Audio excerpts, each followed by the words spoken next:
हवा की गति से तेज, माथे पे लेकर सूरज का तेज, आंखों में जीत की चमक, बेखौफ इरादे और अटूट हौसला लेकर जब वो रेगिस्तान की ओर से अपने प्यारे चेतक पर सवार रेत की धूल उड़ाता अनंत आकाश को ओढ़े बढ़ता था अजमेर की ओर, तो हर हर महादेव की ध्वनि ब्रह्मांड के कण कण में उजागर होने लगती थी। पृथ्वी की एक झलक पाकर देश की मिट्टी खुद खिलने लगती थी, बिखेरने लगती थी खुशबू और करने लगती थी खुद पर गर्व कि उसे भी क्या मौका मिला है इस महान सम्राट के ललाट पर तिलक बनकर सजने का। पृथ्वीराज चौहान, दिल्ली का सम्राट। इस वीर योद्धा की कहानी कन्नौज में भी कम नहीं फैली थी।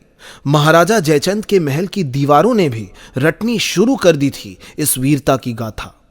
दिन रात सोते जागते बस इन्हीं कहानियों में बसर करने लगी संयोगिता जो लेकर चलती थी अपनी मुस्कुराहट में जहां भर में बसने वाला जादू, अपनी आंखों में रहस्य से भरी एक पूरी दुनिया, अपने बालों में घना अंधेरा और आंखों में केवल सवेरा। उसे अपने नाम से जुड़ा बस एक ही नाम चाहिए था, सांस और जीवन की डोर जितना उसे पृथ्वीराज चाहिए था। पन्ना राय ने जब दिल्ली के आखिरी हिंदू सम्राट पृथ्वीराज की तस्वीर खींची तो संयोगिता का इश्क पुख्ता हो गया।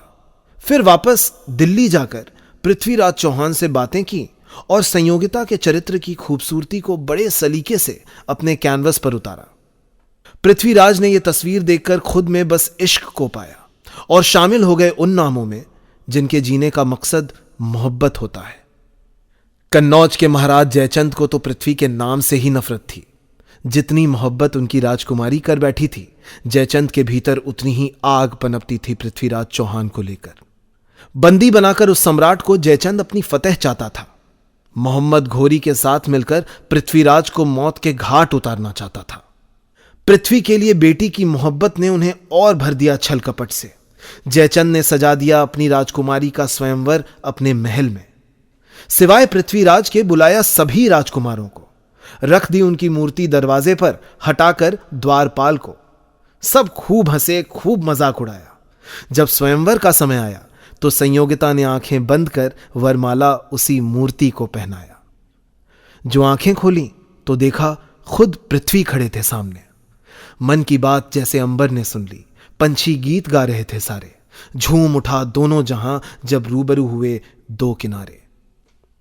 इससे पहले कोई कुछ सोच पाता, कुछ बोल पाता, फरार हुए दो इश्क करने वाले।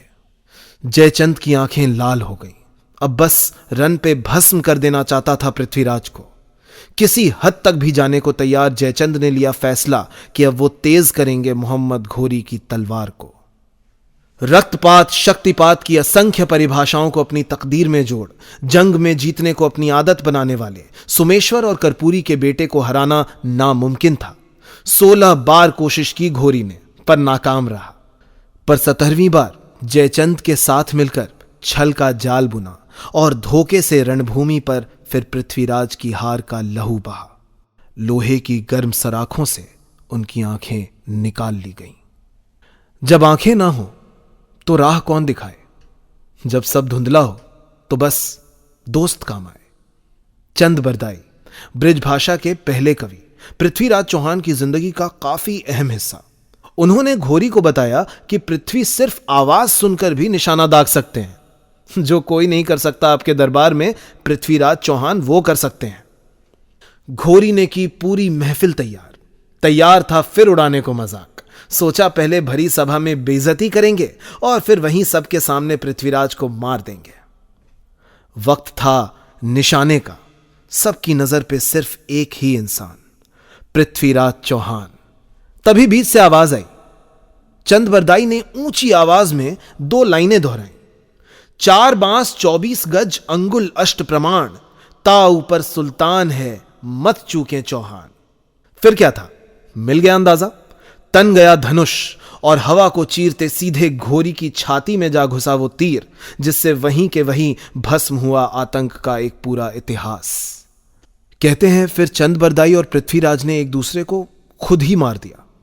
दुश्मनों के मंसूबों को हरा दोस्ती का हक अदा किया। जब यह खबर संयोगिता तक पहुंची तो वो सह न सकी।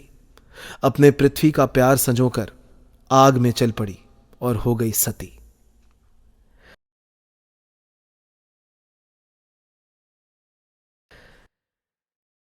नीले आसमान का एक हिस्सा जो अजमेर के किले से दोनों साथ देखते थे, आज कई आंसू रोया था और खुश भी था इस बात से कि अब उसी आसमान के बादलों की गलियों में कहीं संयोगिता का पृथ्वीराज उसकी हथेली थामे मुस्कुराते हुए अनंत तक उसके साथ रहेगा।